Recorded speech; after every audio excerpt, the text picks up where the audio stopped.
kayo sa akin at kayo'y aking gagawin.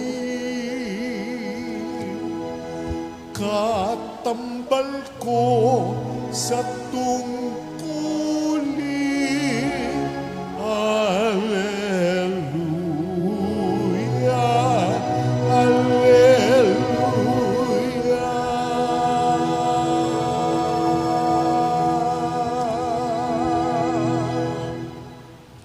Sumainyo ang Panginoon. At sumaiyo rin. Ang mabuting balita ng Panginoon ayon kay San Mateo. Papuri sa iyo, Panginoon.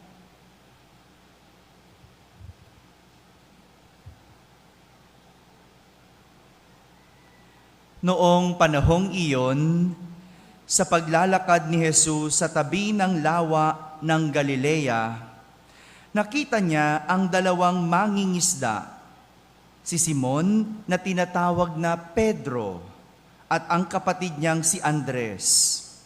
Sila'y naghahagis ng lambat.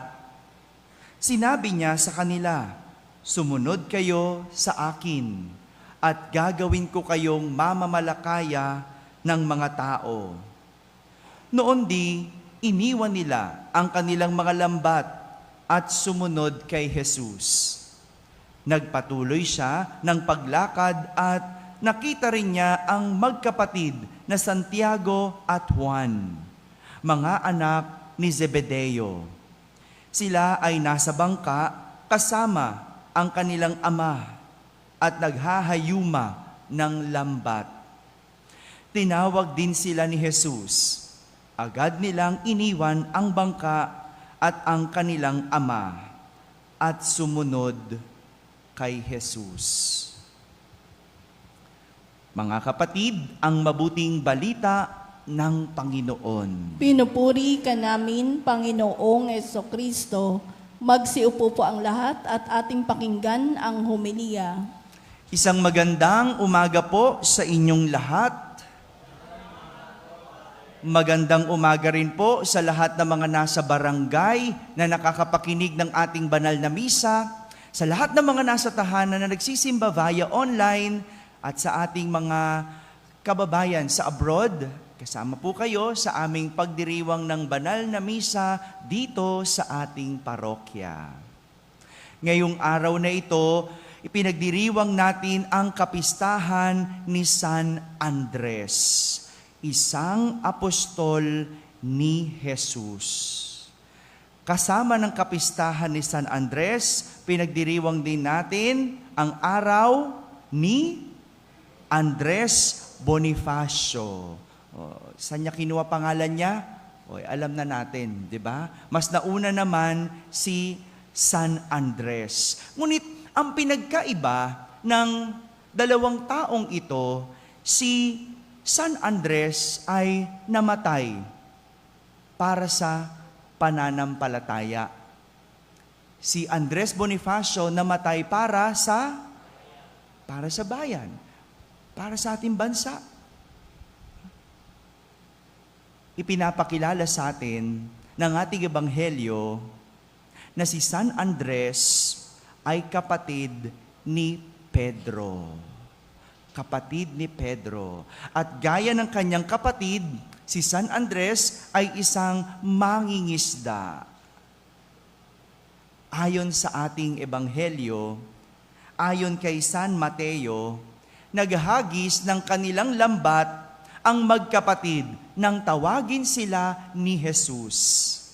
Sinabi sa kanila ni Jesus, "Sumunod kayo sa akin at gagawin ko kayong mamamalakaya ng tao."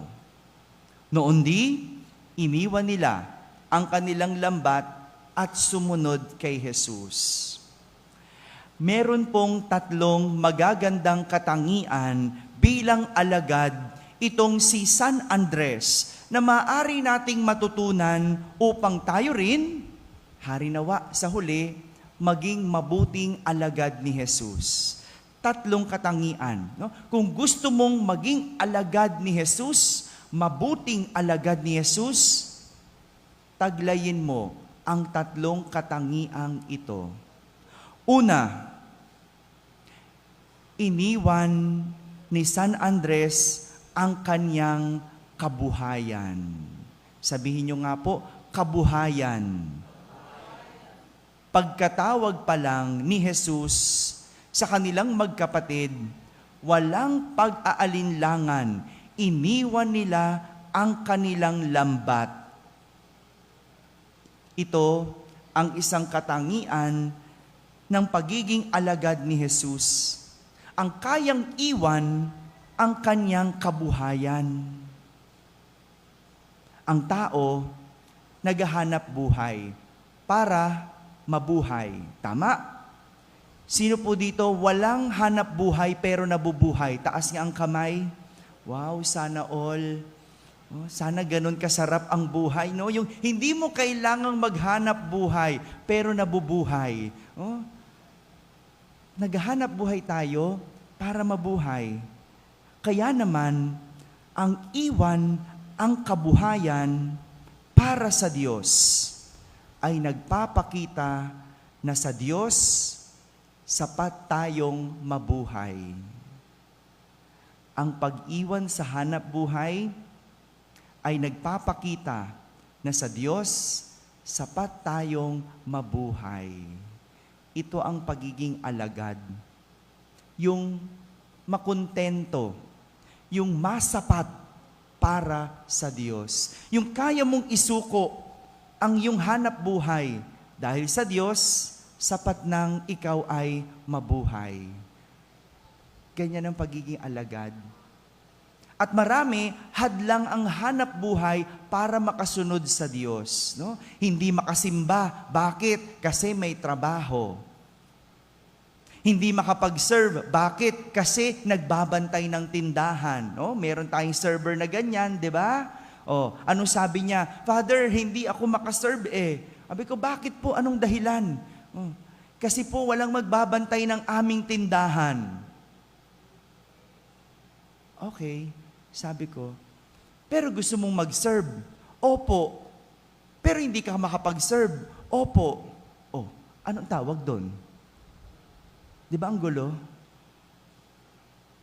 Pero isang oras na misa, na ipagpaliban ang tindahan, hindi mo magawa para sa Diyos. Pero kaya mong ipagpaliban ng Diyos para sa iyong hanap buhay. Dahil sinasabi mo, para ikaw ay mabuhay. Parang ang hirap unawain, ang hirap pagtagpuin ang isip ng isang alagad at isang gustong mabuhay. Si San Andres, iniwan ang kanyang hanap buhay. Pangalawa, si San Andres, iniwan ang kanyang mahal sa buhay. Sabihin nyo nga po, mahal sa buhay.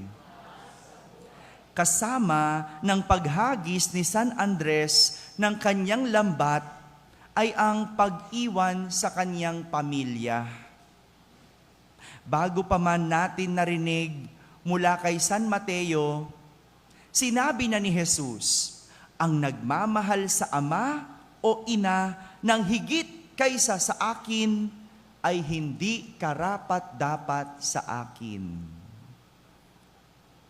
Bago pa yan na sabi ni San Mateo tungkol kay Jesus, na ipakita na ni San Andres na kaya niyang iwan ang mga mahal niya sa buhay para kay Jesus. Ibig sabihin ba nun, Father, masamang mahalin ang magulang? Masamang mahalin ang pamilya? Ang mga kapatid? Hindi po ito usapin kung ano ang masama. Usapin ito kung ano ang mas higit na mabuti. Sadyang sa buhay, may hierarchy. Alam niyo hierarchy? Merong mas nauuna at merong mas nahuhuli. May pagkakasunod-sunod. Hindi pwedeng pantay-pantay. Talagang ganun. meron ka dapat mas mahal. At ang sinasabi lang naman ni Jesus, ang umiibig sa kanyang mga magulang ng higit sa kanya ay hindi karapat-dapat sa kanya. So sino dapat ang higit? Hello. Si Jesus. Wala nang iba. Kahit pa magulang mo, mas dapat higit ang Diyos. Si San Andres, iniwan ang kanyang mga mahal sa buhay, na nangangahulugan lang na kay Jesus, kaya niyang mabuhay. Higit si Jesus sa mga mahal niya sa buhay. At pangatlong katangian ni San Andres, panghuli, sumunod siya kay Jesus. Sabihin niyo nga, sumunod. Hindi natapos sa pag-iwan sa kabuhayan at pag-iwan sa mahal sa buhay itong si San Andres, sapagkat nagawa niya ang mga ito para sumunod kay Jesus. Hindi lahat ng nang-iwan ng kabuhayan sumunod kay Jesus. Yung iba, nag-resign lang, di ba?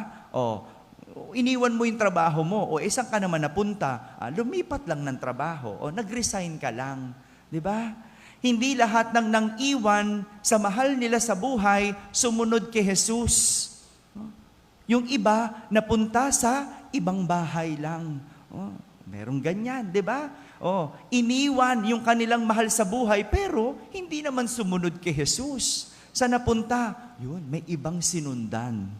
Ayun lang. Di ba? Pero itong si San Andres, iniwan ang kabuhayan, iniwan ang mahal sa buhay para sumunod kay Jesus. Hindi natapos ang pag-iwan sa kabuhayan at mahal sa buhay itong si San Andres, sapagkat nagawa niya ito para sumunod kay Jesus. Sadyang itinuturo sa atin na hindi pwedeng makasunod kay Jesus ng maraming dala-dala sa buhay. Uulitin ko po, hindi pwedeng makasunod sa Diyos ng maraming dala-dala sa buhay. Hindi pwedeng dala-dala mo ang hanap buhay mo. Hindi pwedeng dala-dala mo ang pamilya mo. Hindi pwedeng dala-dala mo ang luma mong buhay. Sapagkat para makasunod kay Jesus ng buo, siya lang ang dapat sa ating buhay. Para makasunod kay Jesus ng buo, siya lang ang ating buhay. Mga kapatid, ang pagsunod kay Jesus ay nangangahulugan na dapat meron tayong iiwan. Walang pwedeng dalhin maging ang luma nating buhay, dahil ang pagiging alagad, dapat si Jesus lang ang ating buhay. Amen? Amen.